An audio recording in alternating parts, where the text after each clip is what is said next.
This is the kind of place that feels like anything could happen here. Sometimes does. Sometimes it does. Pub motto on the back of my shirt. Yeah.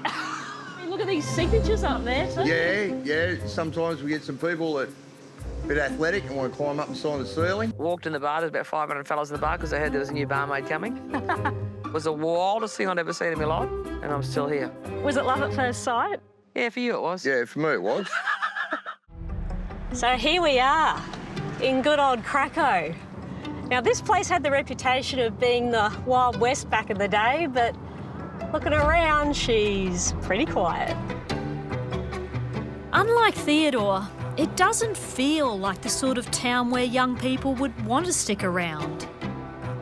Looks like the pub is the only place open for business. G'day. Hello. Anna. Stuart, how you going, Anna? G'day, Stuart. So this is your joint? It is. Mine and my wife's and my kids and tax man, yeah. This is the kind of place that feels like anything could happen here. Sometimes does. Sometimes it does. Pub motto on the back of my shirt. Yeah. Which is there for a reason.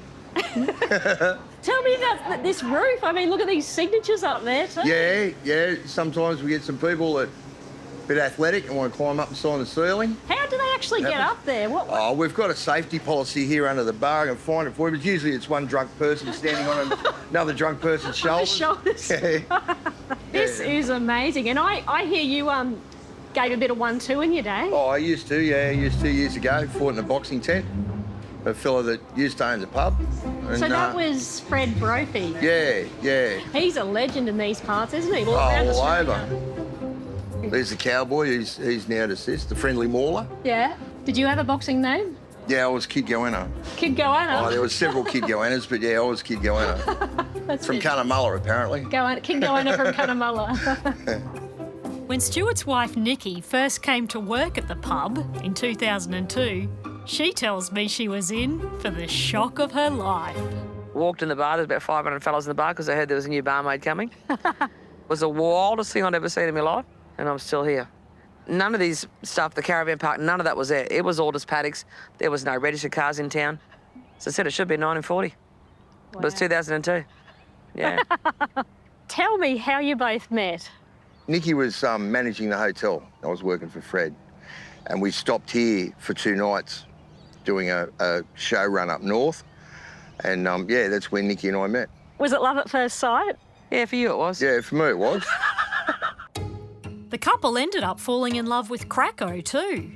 Nikki and Stuart and their 2 children have called the town home, on and off, for the past 20 years. They finally bought the pub in 2021. Wow, look at these old buildings, Brophy. Yeah. So that was obviously It was a frock shop, I believe. frock shop? Yeah. Yeah. Their son, 20-year-old Brophy, is showing me around. This was a food works once upon a time. Ah, right, the old grocery store. Yeah. To my surprise, I discover he's a walking encyclopedia on the history of Cracow, and that this was the last gold rush town in Australia. So the station, Cracow Station, was founded in 1851, but the town itself wasn't here until 1931, when the gold was discovered. Lots of people living under tarps, swags, tent city, lots of the old blokes call it. It's pretty unusual to meet a 20-year-old that is so invested in researching the history of their town.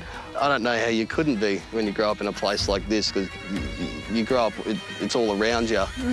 You go into Theodore, most of the old fellas there were born out here. A lot of people that still remember this place as a vibrant, functioning town. It was the biggest town in the Shire for a good 20 to 30 years.